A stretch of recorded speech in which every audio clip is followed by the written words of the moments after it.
Hi, I'm Yolanda, and this is Speak On. Love, sex, relationships. That's our theme for the next few months on Speak On, and we're kicking things off with a discussion about modern love and the reality of relationships.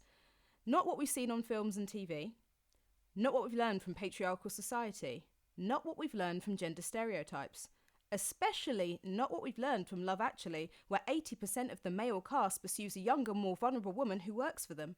But what's happening right now with relationships? How to find your ride or die, how to keep them, how to maintain a romantic relationship. Does everyone even find love? These are just some of the questions I'll be throwing at the First Lady of Love. She's the love coach, a psychosexual therapist and a couples counsellor. She's Cate Mackenzie. Hey, Kate. Hey, Yolanda. Thank you so much. What a beautiful intro. Thank you so much. I love it. Love it. How are you doing? Really good. I just had a lovely break. Thank you so much. It was so relaxing because of, we couldn't go places and do much. So we could just go with the flow. And it was deeply, deep. I'm in a relationship. So I was with my husband and we just went for walks, relaxed. It was just amazing to just really let go. Yeah. Yeah, it's definitely been it's been an interesting one. I kind of like that it was a little bit more low key and pared back. Yes. But I appreciate that it must have been quite tricky for some people. But I loved Yes. how kind of closed down everything was. It was amazing because, how often can we genuinely have in this day and age a whole week where we don't have to worry about anything? Yeah. We can exactly. switch off and not be on that alert for messages or emails or how many of us can in this age really switch off from things? Yeah, absolutely. I think when I was with my family and it was just the case of just sleeping most of the time. Yeah, my dad was like, yeah, you're the life and soul. Just kept falling asleep and eating. That was pretty much everything. Well, it's so nice to hear that, Yolanda, because you're such a productive woman. And it's so nice to hear that you rested. Every now and again I just switch off entirely. That's fantastic, because that's the balance, isn't it? Definitely. Giving yourself that care and love. Yeah. Exactly. So this has been, obviously, we're at the beginning of a fresh new year, but everything feels very much the same.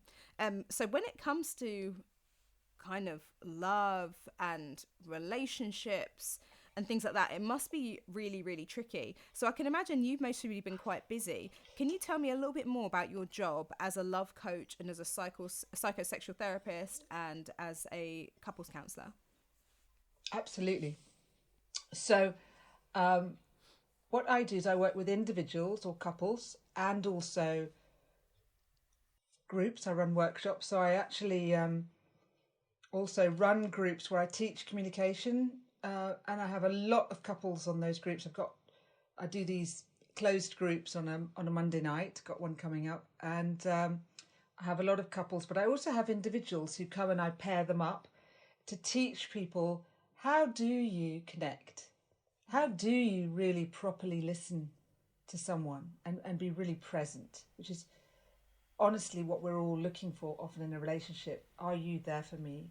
Do I matter? Mm-hmm. Can you hear me? Can I explain my weird and wacky world to you? And can I understand your weird and wacky world? And how can we understand why you reacted that way or why I reacted that way? And how can we negotiate our relationship? So I teach groups like that. I run other workshops also to help people learn how to flirt or learn how to open their heart. But I also work with individuals. That might be, let's say, if someone has a sexual issue, or maybe they've never had a relationship, or they've never been sexually involved, mm-hmm. or they haven't for a long time, but they'd like to be, or they're not confident sexually, or they may have a sexual issue. So, it might be for a woman vaginismus, or for a man erectile issues. So helping people to normalize what's going on for them, and then helping them to find out, is it organic? Do they need to go and get tests? Do they need to go to the doctor and go and find out, have they got something wrong with their heart? In the case of erectile dysfunction, or is it psychological? Is it because they've got so nervous around a relationship or themselves, or they were shamed about sexuality when they were young and they're still carrying that shame? So part of my job is to really help people talk these things through and uncover them. And then with couples, it can be to help them communicate. It might be they've come because one of them wants to split up, or one of them wants to be polyamorous but the other one doesn't, or they haven't been getting on for a long time, but all they were doing was arguing or not talking to each other, and they didn't know how to come together and connect. So, or it could be that they want to put some time into their relationship and they want to connect a bit more. You know, they're so busy, they've got children or lives or jobs or whatever it is, they want to open that up. So there's lots of different reasons why people might come for couple counselling, and there's lots of different reasons why individuals might come to see a psychosexual therapist, but it's often to do with sexuality and relationships. Yeah. Oh, brilliant. So how has 2020 and COVID affected romantic relationships? And like I'd say, I suppose everything really, people that are together, but also people that are single as well. Like this year, people may have been thinking, okay, this is the year I'm going to find love. And then coronavirus is like, stay in your house. No, you're not. How has it affected people? So again, you know, in so many different ways, you probably know that there's been a huge amount of violence because, of course, people in abusive relationships are stuck at home together, and that's very, very difficult. That's very, very difficult. So there's been a lot of court cases, a lot of huge amount of violence, a lot of difficult things for a lot of people. Things polarizing, and then there's other people who they may have had difficulties, and what they've done is just avoid each other, even if they're in the same house, just one's in one room, the other one goes to the other room, or one goes out when the other one's in, or they're looking after their kids but separately in the same house, because somehow they've got a dynamic when they don't know how to connect. And for other people, they've spent a lot of time and enjoyed each other, and they've connected more, and it's been fantastic. And for other people, they've connected so much they go, oh, maybe we're just friends. Maybe this isn't a romantic. I know. I thought it was interesting. I thought, well, isn't friends quite good? But then maybe they were trundling along, but they now, having spent so much more time together, maybe somehow.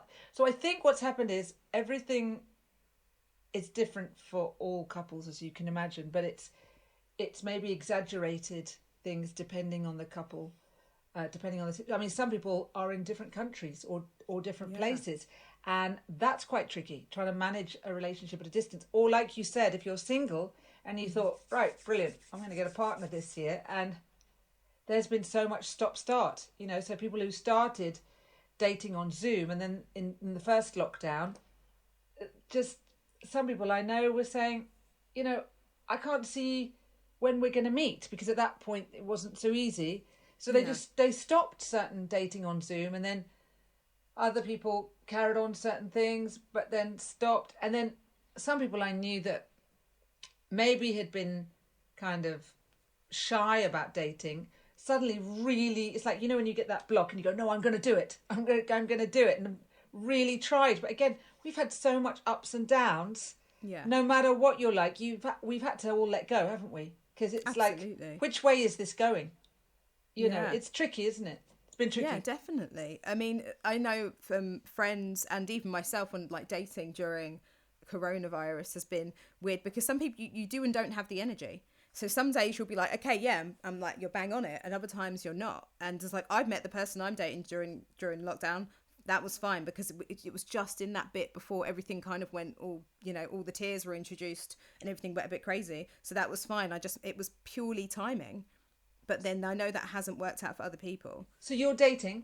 Yeah, I am, yeah. That's because purely timing, though. Yes. Because I was able to go out and actually spend some time. It's so true. Yeah. It's so true. I know people who've moved countries and have done it really well and moved to Portugal, for example. And then I know someone else who was going to move to Portugal, and, oh my goodness, they haven't been able to because of all the certain changes that just happened just now. They had a whole plan, and no, they can't do it, so now they're stuck in and you just think, oh my goodness, this time for some people, like you said, they're able to ride the waves, and for some it's been really, really hard, and it all depends on different situations. So yeah.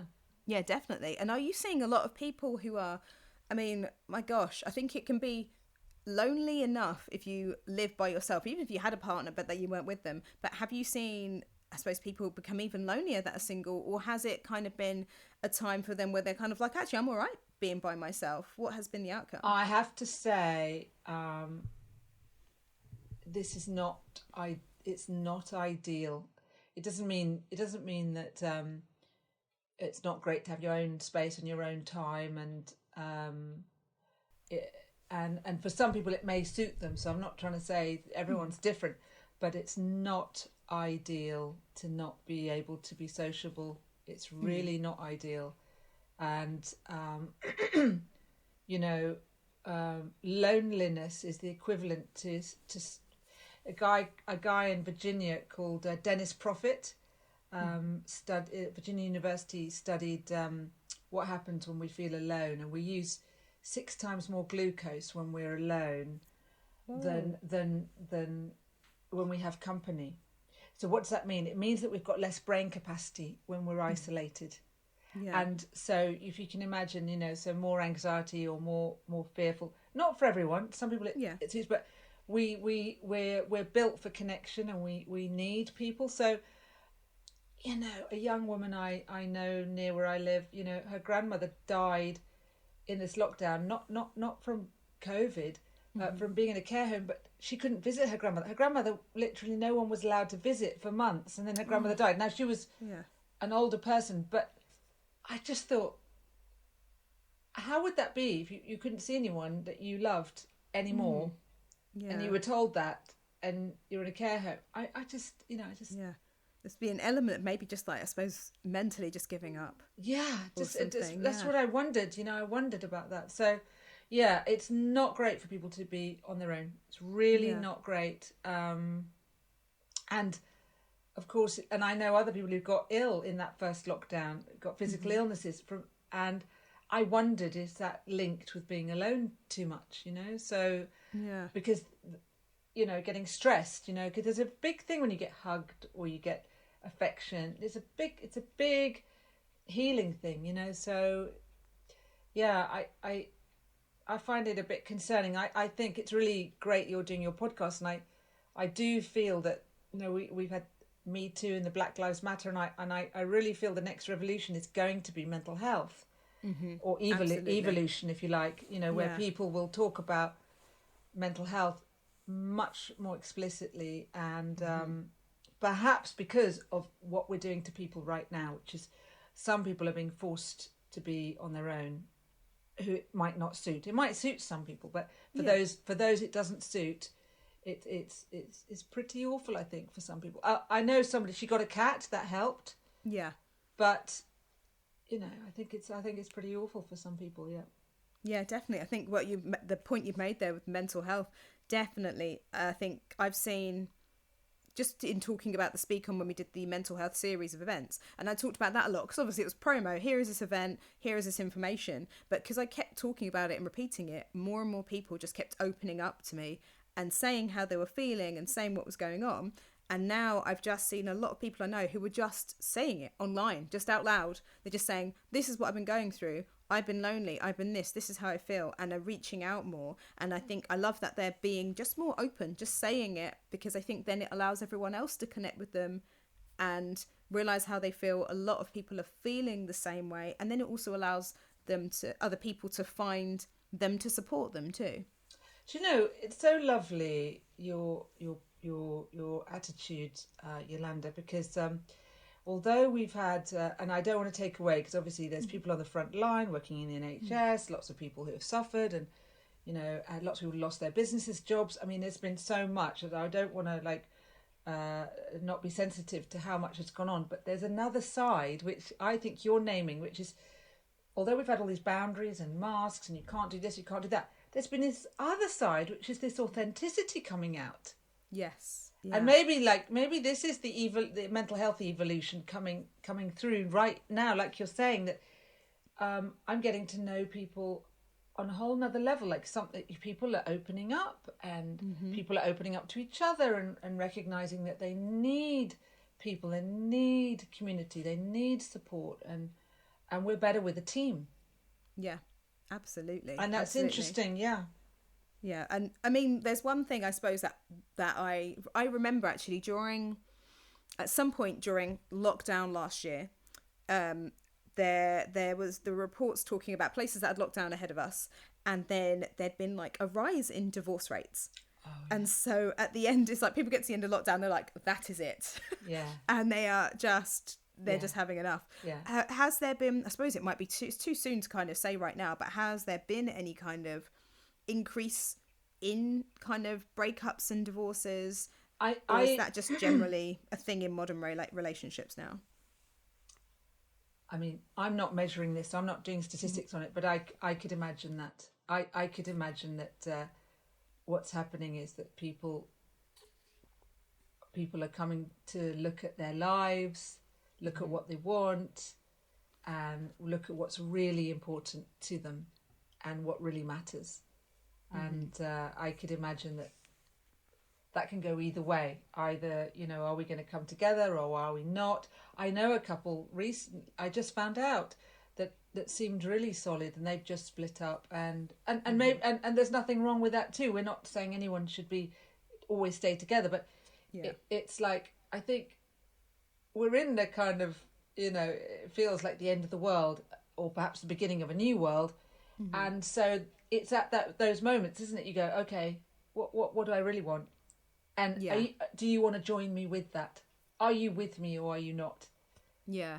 And so it kind of can change things, can't it? Absolutely. I know a few people, my God, I wish someone happy Christmas. And I was like, oh, happy Christmas, and tell your partner. I said, blah, blah, blah. And he was like, yeah, we're not together anymore. Yeah. And I was like, oh my God, I'm so sorry. Yeah. And I have done that a few times this year without realizing. There was no reason for me to know, but it's just like, oh no, they were just together a moment ago.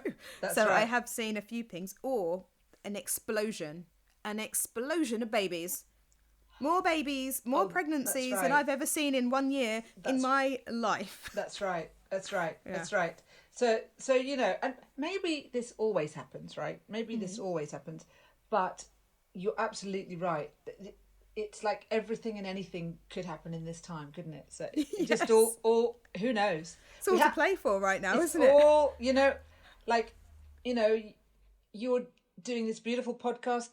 I've been interviewing all kinds of people. I've been writing to various people and interviewing them about things, and I've written to people that,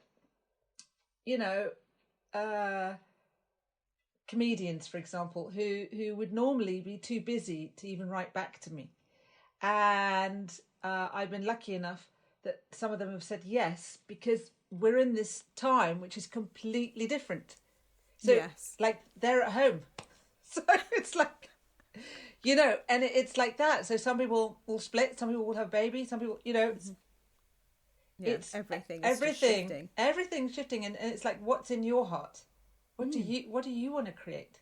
Yeah, and that's what's weird. The playing field is starting to become a little level, even though obviously there's lots of ups and downs for people. But like you're doing your podcast, and you can probably ask who you like, and I know lots of these people, but. This is what I'm discovering as I'm writing to these people, and it doesn't matter how famous they are. Obviously, I won't hear back from some, but some I will. Everyone's at home. Yeah. And I heard Frankie Boyle say, that he's getting these messages from charities, for example, asking for interviews or something to do. And when he doesn't reply, they go, "We know you're at home." And he goes, "Oh God, yes, I am at home. I can't deny it." So. It's like we're all there's this kind of equality, isn't there? Yeah, and in that lockdown. Yeah, and in a way, like then in that equality, how do you want to live your life?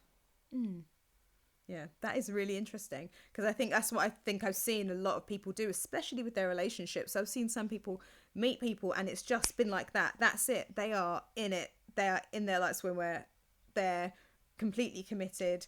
Again, there's actually a friend of mine, a friend of a friend, met her partner just before, like at the beginning of the year. went into first lockdown, decided to move in with each other because they both lived by themselves. They got married the other day and they're having a baby now. And it's just like, I was like, brilliant. If that's, they've worked it out. Plus also it definitely gives you something to do. That's wild. Isn't that wild? Yeah, I know. Well, you know what they say? When you really slow things down, things speed up. When you really get present. Because I suppose you get to like, what do I really want? And if the other person's with you in that same place, then you could just really go for it, couldn't you? Yeah. That's amazing. It's definitely really interesting. So talking about, I suppose, we know that romantic relationships have changed a lot over the years because of, equality has changed, gender roles have changed.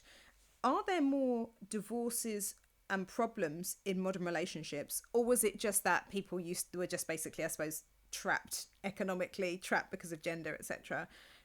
Have we got brand new problems now? So I think that things are similar all the way through. If you look through eons and thousands of years, you'll find certain similar things all the way through. What happens is we're talking about it. So we're really conscious about it. But, other people are nice, and various people were talking about relationships through different times as well. So it's just there've always been amazing people talking about stuff. There's always been divorce. There's always, I say there's always been divorce. It's only been legal in Ireland since '97.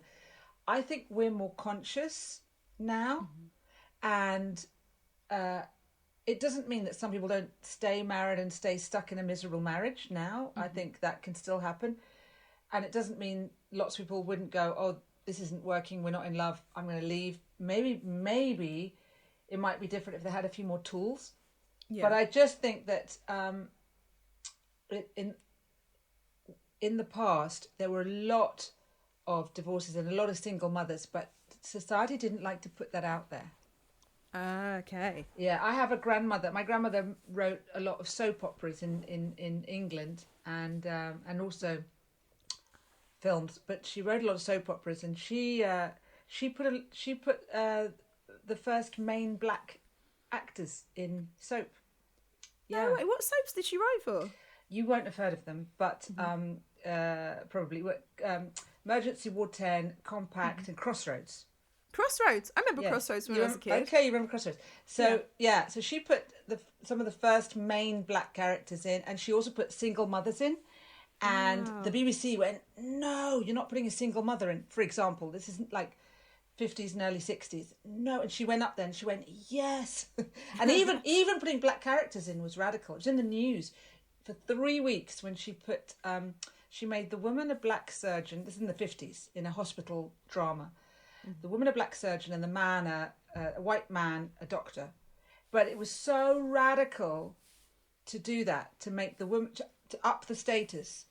Now it wasn't that there wouldn't have been women black surgeons. Do you see what I mean? But it just maybe society just at that point, different points have only shown you married as a thing or white people mainly. Didn't mean there weren't black people doing all their things, and you can look into black history and you'll see it just means it wasn't always shown. So I think we're often seeing more now.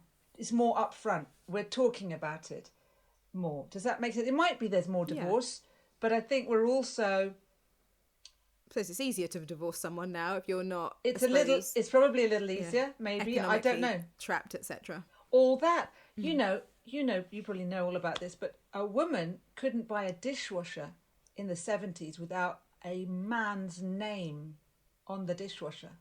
What? Yeah, she couldn't get a mortgage without a male's name. You probably knew that. But she couldn't buy big equipment without a man being there in the 70s. Now, young people probably cannot fathom that. That's insane. It didn't matter what she was earning. So in that context, you can kind of see how it would be difficult to leave a marriage and even contemplate how you were going to, and that can be still true now for a lot of people. How would you even leave? So but I don't think, I do think that people, I mean, I know someone, she's still married. They split like 50 years ago, you know what I mean? But they're still married for lots of reasons. And so you know what I mean? I think we've always had different things going on. Have we all been conscious and authentic and shared about it? I think that's coming now. That's what I think. Ah, okay. That's I, interesting. I think that what happened, you know, I don't know if you remember this, but in the 1980s, single mothers were blamed for everything. And it was like as if single mothers was a new thing. It's not a new thing. It's always been around. But it was just, there was like a phase of them being blamed for everything. And so I think this is the thing, is that in context, if we look at context, everyone's life in context is quite complex. And I think it's just, each context is different. The thing is, have they got choice? Have they got consent? Yeah. And what choice would they like? Yeah, I suppose that's the difference here now. We have more agency. Yes. Essentially. Yeah, Exactly. Okay, so then thinking about especially how we've seen, I suppose, how relationships have evolved over the years, and now life is so different. We're career women. I'm meeting people later in my life, and I thought maybe I might have been married younger, etc. I definitely didn't want to get married before a certain age, but there's just a lot of changes that have led to people getting married later, having kids later, etc.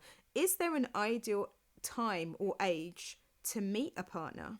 Do you know what? I don't think so. I really find it amazing. I'm you know, you meet so many people, so I don't know if you feel the same, but I am blown away by all different people. So I think it all depends on the person. I meet people in their 20s that just blow me away, and I learn. I mean, my 11-year-old niece blows me away. So I just think that each person, it's different for them. Now, I got married later, and that was right for me. I couldn't have done it before. I did want to, but it was right for me. And I've got a great aunt and an aunt who also married at a similar time.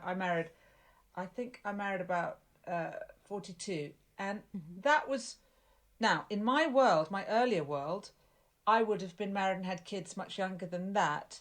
Yeah. But actually, being me, that was right for me. And yeah, one aunt, she got married at 40. One aunt got married at like 50 or something like that. But these were right for them, and that was perfect for them. But this is not for me to say that. I think that each person has their own world. The thing which is different is that when my mum was young, if you were 26, you were old. Yeah. If you hadn't got married. And, you know, if you look at Brontes or Jane Austen, they were in their 40s when they died. Died, not married. And you were, you know, it was considered quite a strange thing if you hadn't married as a woman. Yeah. I mean, no wonder they produced all those lovely books, but, you know, it was, you know, so the thing which we have now is we have so much options. We have so many choices. And yeah, the thing which I love is I've talked to lots of people who've got married and asked them about it. And what I discovered is that certain people just never doubted it. And they just believed in it, and they seemed to go along, and it seemed to happen for them. And then some people, it's not so easy to believe in that for whatever reason. Maybe it's upbringing or things that happen in their lives. And so for those people, you know, I think it's really nice to support them if they want that. For some people, it's right that they're not in a relationship. It wouldn't be the best thing for them to be in a relationship. So there's different issues. But I think if people do want it, then it's lovely to encourage people, because, you know, you can try anything at any age, can't you? Yeah, absolutely. And I think, you know, even with my dad and my stepmom, my dad got engaged to my stepmom, I can't remember how many months after they met. I want to say 3, but my dad will correct me, but 3 to 5 months after they met. And they've been together for 20 something years. And so I think they were, and he, you know, he was, my gosh, I can't remember how my dad was. I don't know how my dad is. He was in his 30s. They were both in their 30s when they met. And then they had my youngest brother and sister. And yeah, it's kind of, it can happen at any point. And That's it can just be amazing. like that. Or there are other people I know that have been together for ages, and then now they're finally getting married, and they've been together for like 20 odd years. It's definitely Yeah. Some interesting. people don't want to get married. Yeah, yeah. Some people, it's not in their, it's not what they want. Yeah, You I get know. that because I'm kind of not really bothered about it. I realise that I like parties. Yeah. That's what partying. I like wearing dresses. That's Yes. it. Like Yes. apart from that, Yeah. the rest of it isn't Yeah. really that Exactly. much of a Yeah. concern to me. Yeah. So, marriage has got quite a lot. I love the concept of commitment. And I think there is something about marrying, because there is something Yes. about joining your energies together, becoming a team. You were asking about the 7-year itch in one of your questions, and I think there is something.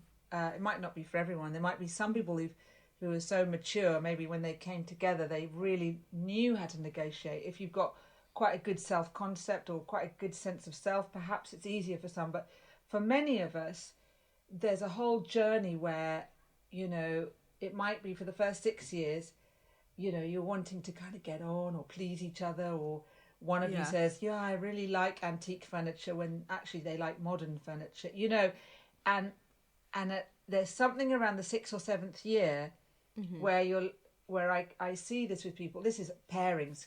Some people want to be in throuples or other people, other mixtures of more than two. But in pairings, I've noticed that there's something where a stage comes. Are we going to become a team where we find our way together? Yeah. We're not just two people kind of getting on, not getting on, getting on, not getting on, or is there something where we actually find our way together, where I don't lose myself, you don't lose yourself, but we find our way? And what often happens, I think, is that a lot of people split then. Yeah. Absolutely. Yeah, my long-term relationship ended at like around the 7-year mark as well. Yes. It's just, it got to a point, it was like, this just wasn't, it was not moving in the same direction. A few other people I know, they got to that anywhere between 5 to 8 years. Yes. And then they're just like, you're just kind of trundling along. Yes. In some weird kind of way. Exactly that. Are we going to go any deeper than this? Is it going to be some depth where we really get to know each other and we really work it through, and we really find out? And sometimes some people have not had models how to do that, and it's quite a journey to do that. And that's where I think marriage, if you like, marrying, I think that's what doesn't have to be the legal thing, but the marrying of your energies, obviously being two individuals, but the marrying is, are we a team? Can we work stuff out? Can we be present? Can we really connect and speak? Can we really enjoy each other? Can we come into this kind of blissful harmony? Yeah. And absolutely. And I think sometimes if people feel like, no, we're not doing that, they go, okay, we leave it. We leave it. Time to tap out. Yes. Yeah. So how do people maintain relationships now? And or say how do, or like, I suppose, just how can people, I should say, instead of how can people maintain relationships? And should every couple be in some kind of couples counselling or therapy in order to do that? So the thing which I really like the idea of is we just have today. How am I being to my partner today? If I think of my partner as lent to me, they don't belong to me, they're lent to me. And I'm so lucky they're in my life. If you feel like that, If you don't feel like that, then you might want to do some writing about what's difficult, or why would I stay? Why would I go? Because that can also help you. That can galvanize. You might not leave, but you might just clear some resentments, because sometimes people are just not wanting to do any work with each other or connect because they're so resentful. Yeah. Fair enough, right? You might need to look at all those resentments. But equally, if you're feeling in an okay place and you appreciate having a partner, then every day it's nice to look at, am I appreciating my partner? Have I told them? Very important to tell them really specific things. I really appreciated that you cleared the kitchen, or I think you look lovely, or thank you when you did that for me. It meant so much to me. Really specific, because when we appreciate people, it warms up the atmosphere and we hear each other more. And sometimes, because I can be an on it woman, so I can go straight to tasks, and that could make my partner feel like he's just useful, right? Which is not very warming. Whereas if I'm warmer and say, oh, something this, and then say, oh, look, can we look at a certain task, but not straight to the task, which is so I've learnt from my partner. I've learnt about small talk with my partner. And so the other thing is, which I think you also mentioned, is love language. It's really, really discovering what yours are and what your partner's are. So the love languages are from this lovely guy called Gary, and I've forgotten his surname now. I can't remember either. I can look it up. But the love languages are service, which is like cutting someone's hair, cooking a meal, hoovering, touch, so massage, hugs, touch, communication, that's words, you're so lovely, you're so beautiful, a card with a poem in it or a letter, appreciation, words of appreciation, gifts, so that's literal gifts, like something you think they might like perfume or headphones, service, language, gifts, time spent together. Time spent together would be something like watching a film together, going on a walk, doing something that's together. So it's really great if you can find out your top two and your partner's top two. They don't have to be the same. Yeah. And to try and do a little something towards the two of them each day. And the reason why I say that is we're all so different that it can be a really huge deal if you're missing what your partner's love languages are, because they can feel rejected. So, for example, in my case, I'm like I said, I'm someone who can be a bit of a doer, and my husband kept saying to me, when we first moved in together, I'd really like to watch a whole movie and massage your feet, and I thought he was kidding me, because I thought, like, at that point I thought, I haven't got time to watch a whole movie, we can watch like a half an hour show. And because I thought I had so many things to sort and do, and we were sorting the house out, that we just moved in, and also I thought, I was thinking from my perspective, I didn't want to massage his feet. I didn't mind massaging his shoulders, but I wasn't dreaming of massaging his feet. So I thought he was just saying something nice. Does this make any sense? Like, he didn't That does make sense. He didn't mean it. He didn't really think I want to watch a film and massage your feet, because I didn't feel like watching a film and massaging his feet. So I thought, he's just saying it. Anyway, because of the job I do and because of the way I am, I've taken him on quite a lot of couple retreats, which brilliant guy that he is. He's gone along with. And on one of these couple retreats, we did this bridging method, which I teach, which is you slow down and one person listens to the other one deeply. And he said, Kate, I've been asking you for months to watch a whole movie. This is going to sound mad to some people, because lots of people watch whole movies. I would watch a bit of a movie, then I'd save it and watch another, because I'd think to fit everything in. I've been asking you for months to watch a whole movie while I massage your feet, and you won't do it. And I went, did you really mean it? He went, I really meant it.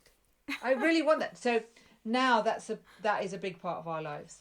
Yeah. It's a big part of our lives. And what he's done, this is the beauty about finding out, letting your partner influence you and you influence them, is they will change you. So he teaches me to slow down, relax, and do nothing. Poodle. He's taught me to poodle. So it's, even if people say, oh, we're so different, how do you manage that? If you're on for it, there'll be gifts in the differences. But it's a bit like, because Yolanda, you do all this incredible business stuff. If you didn't take care of that and look after it,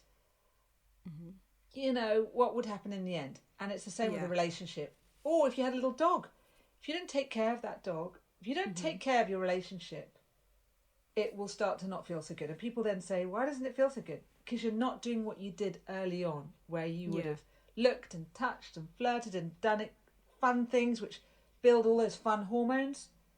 And so you need to keep all that fun hormones, the oxytocin, touch, the dopamine, surprises, the serotonin, feeling self-respect because you're doing something nice for each other. Yeah. keeping all those hormones going, keeping it all alive. And the more you do it, the more you build a pot, and and things come alive. Now, of course, a lot of couples have a lot of resentment.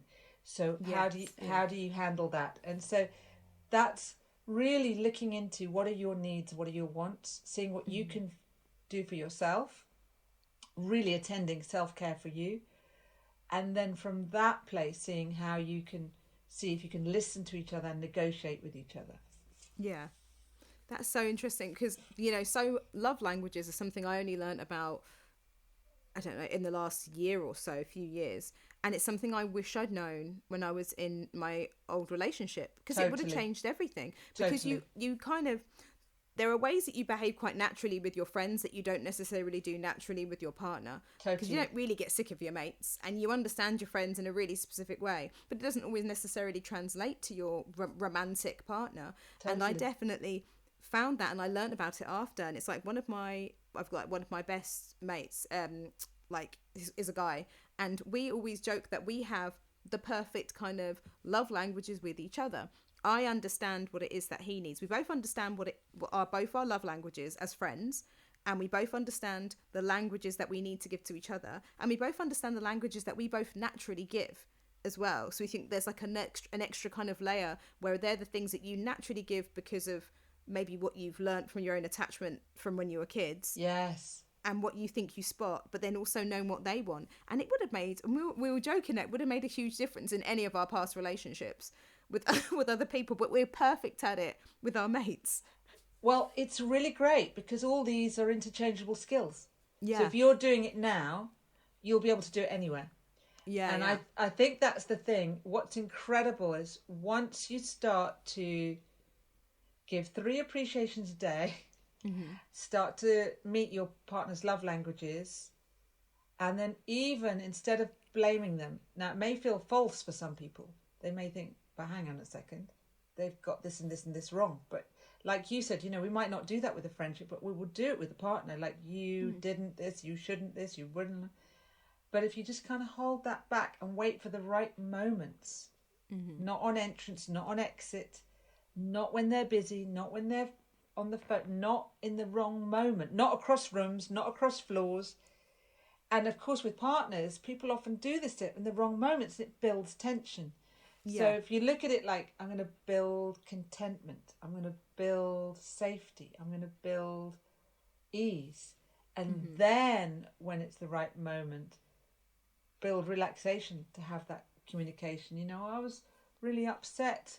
I've got on my website, I've got scripts about how to do bridges, which is the slowing down method, and then how you might express a resentment, but you turn it into a gift. Yeah. Because where someone's letting you down may be something from their childhood about how they didn't realise that they meant so much to you because they didn't mean so much to their parents, so when they let you down, they didn't realise it. So you can turn a resentment into, if you dig the gold, we call it an ABOG, another bloody opportunity for growth. That when you have a difficulty or an argument in a relationship, if you're both prepared to really understand what happened for you, what was get curious, look at your relationship like a laboratory, you can learn about yourself and you can learn about the other. And then for me, I think there's lots of stuff I wouldn't have done or wouldn't have learnt about, but for my partner, because I had someone who was going to challenge certain things that I am or do. And if I'm going to be caring about them, then I'm going to think about it when they go, oh, look, I notice, you're doing a lot of work, or you're doing certain things in a certain way. If I care about them, I'm going to consider them. And then they help me change. Yeah, they help me learn. And it's one of the best ways. Yeah, that sounds awesome.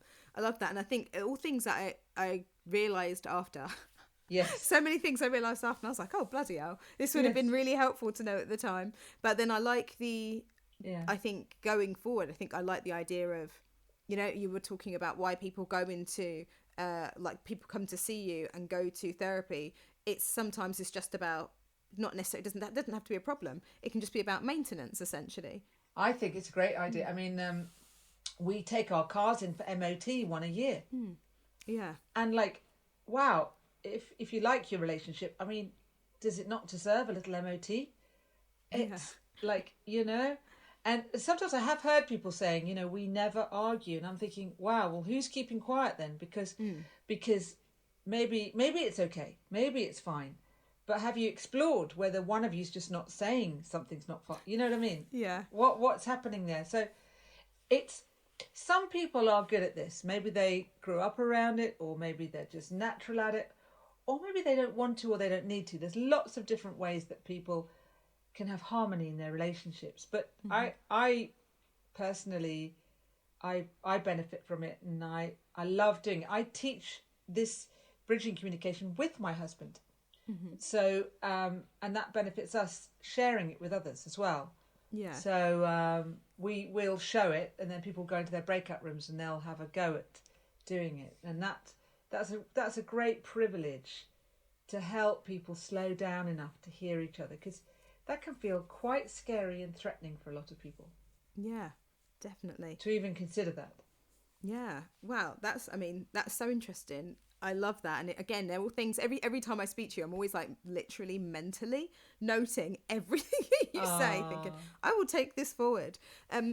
But for people that are looking for love, has it become easier? Or, I mean, let's leave this year out. Let's leave lockdown out for a hot minute, because they're extenuating circumstances. But has online dating left more people single and struggling to find partners because of choice fatigue, or because it's just made it harder to find people, or is it just harder to find love now? I actually think that it's scary for people, and always has been. Like I said, if you look at the Brontes and Jane Austen, and I mean, but to be honest, if you were single then, or if you got jilted at the altar, I mean, that was it. There really weren't options. Or if you look at the First World War, and millions of men were killed, and so whole generation of women did not have a choice. In the UK, for example, did not have a choice around getting married, because their village, all the men in their village were killed, for example. So we do have a lot of options. What we have, though, is understandably anxiety, shyness and fear, and also fatigue around internet dating. It's hard. All that swipe left, swipe right, who likes me, who doesn't like me. I mean, it's hard, isn't it? And it would be so nice if people were matchmaked in some ways, but then again, that's a big deal and a big risk. So it's like, it might not work, it might work. So, and there are matchmakers, I think they cost a huge amount, but I do run flirting talks, actually, where single people come, so people can come to them, and I will do more of those things. So I'm going to do some connecting events, connecting. But I think what I have been told is there is Zoom dating, there's Zoom friend dating, where you can meet friends on Zoom. And there are apps. There's something called Field, which is an app for kind of people wanting to meet people sexually. But there's lots of different things that have actually got invented in lockdown. There's actually a lot of stuff. People have got really inventive in lockdown. And I don't want to take away from, it's also not been easy. For some people, they've got ready to go. They've got, I'm getting going. And it's like, not allowed to. Stop all the way through the year. So I think it's such a mix. I think we're actually, in some ways, in an abundant time, because there are apps, and there are people, and there are people wanting to meet people. Yeah. But it's like, how do you get yourself loved up and supported enough to feel confident enough to keep going with it? Yeah. Because you can lose confidence about doing this stuff, or feel like, I just don't know where to begin. So I think we all need our teams. We need our villages. Definitely. And I think if we've got villages, we can do it. Yeah. Well, because I know a lot of people that have been attempting to date, not just last year, but generally. And so many of them, I have a few friends, they try and then they just get so despondent, and they get so disheartened and they just give up. Whereas some of us, me and my other friends, were like, oh, just brush yourself off, start again, it's all right, it doesn't matter, not everyone's for you, it's fine. But other people, it just, everything just is so much worse for them. I think, you know, it's hard dating for some people, and what I recommend is that you make it manageable. So if you're going to do internet dating, you give yourself a boundary time every day. I'm going to just look at the apps half an hour a day, boundary it. So you still have your life. And if you do dates, and I know people are having to do it on Zoom, but do an hour and a quarter. Don't do more. Because people over bond. They do 4-hour dates, and honestly, someone they might have liked, they get completely bored with in a 4-hour period. But you would. Yeah. With anyone. Yeah. But also, not only that, it wears you out. If you're doing long dates with people, then your week's taken up, and then after a while, who wants to try dating? So if you can make it small and little and easy and regular little random and rare events that you can put in your diary, that keeps, if you want to date, that keeps dating alive. Tell your friends you're dating. Make sure you've got a village of support that you're checking in with, so you don't get too low about it. Because it's understandable. It is nerve-wracking. You know, you're putting yourself out there, and you might not like someone, they might not like, you know. I remember hearing people say, oh, I really have so much fun with dating. And I think, how? I do know now how, a little bit more. Yeah. It's if you're having enough fun in your life. Yeah. So that the dating isn't it. Like, you're just keeping it along, trundling, a little app, or looking at this, maybe the odd event, but you're actually having enough fun in your own life. So it's not, you've let go, really. And then if someone turns up, they do. And that seems to be how it works. When you make it the whole focus and it's the whole thing, it's just too large. And then you want to drop that potato. So that's what I would say. I would say make it manageable and small. Yeah. Okay, that's good. I'll definitely have to tell them that. Because I know that, because I've always been a person that's found it quite fun. I find every day is a chance to make a new friend. That's great. It's just like, it is what it is. And actually, I've made a lot of like really good friends people that I just dated, and I was like, we don't like each other, let's just be friends. And then as a result, I've got some great friendships out of it. That is so great. So you have got the right attitude, and I think people can help themselves with that attitude by making sure they're having enough fun. I think if you're not having enough fun, people might say, how do I have enough fun at this time? Have a look at your diary and get yourself a really nice little notebook where you start to write down what fun could be for you. And if that feels like a foreign concept, be very gentle with yourself and just make it nice. Get yourself a nice, pretty, if you like a pretty cup, get yourself a nice cup, have a cup of tea with your get a nice pen if you like pens, up to you. I'm just making suggestions, and get a nice little notebook and start to write down what might be fun.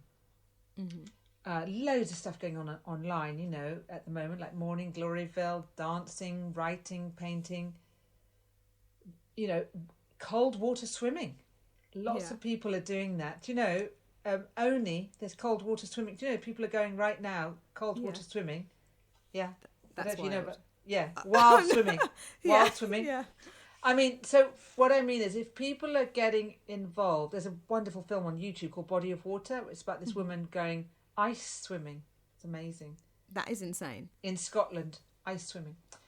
But what I mean by that is, if you're exploring what is fun for you, and there's a beautiful book called The Artist's Way by Julia Cameron. And so if you feel like you need more help, that book is a good one to get you on the road. This will help with dating. Because when it becomes the be all and end all and I've got to meet someone, it gets really stressful. And what you want it to be is just trundling along, like you were saying, meeting nice people and keeping the fires burning in your own heart with your own life. And it's the same with being in a relationship. Sometimes people think, oh, brilliant, now I'm here, got the relationship now. And they're hoping maybe the relationship's going to feed everything. And of course it can't. It's two people who are feeding themselves who then feed the relationship. There's got to be two people with two villages that come together. Otherwise you end up with two people, one's chasing the other one's running away. Absolutely. Yeah, I suppose there's always that part of where you take care of yourselves, take care of each other, but also don't forget to take care of your relationship as well. Exactly. Nicely put, Yolanda. That's what I've just That's learned from it. you on this. It's all just, I was just trying to think like, what have I learned from this? What's the main takeaway? And that's definitely it. Oh, Yeah. brilliant. Well, Kate, that was amazing. And I hope this has been really helpful for people who are in relationships, who are getting out of relationships, who are, trying to find love. But thank you so much, Kate, for joining us. And Thank you. where can people find you online? Oh, thank you so much.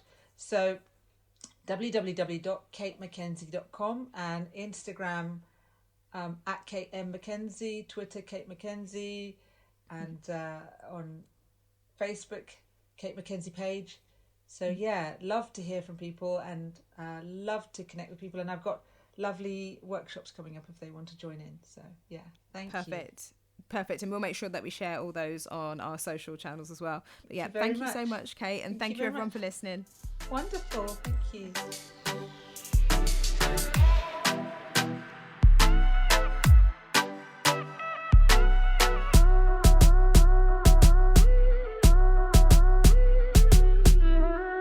Thank you for listening to Speak On. Make sure you like, subscribe, and share with your friends, family, co-workers, strangers in the street. To find out more about us, including our upcoming events, head over to Instagram, instagram.com/speakon_. Bye!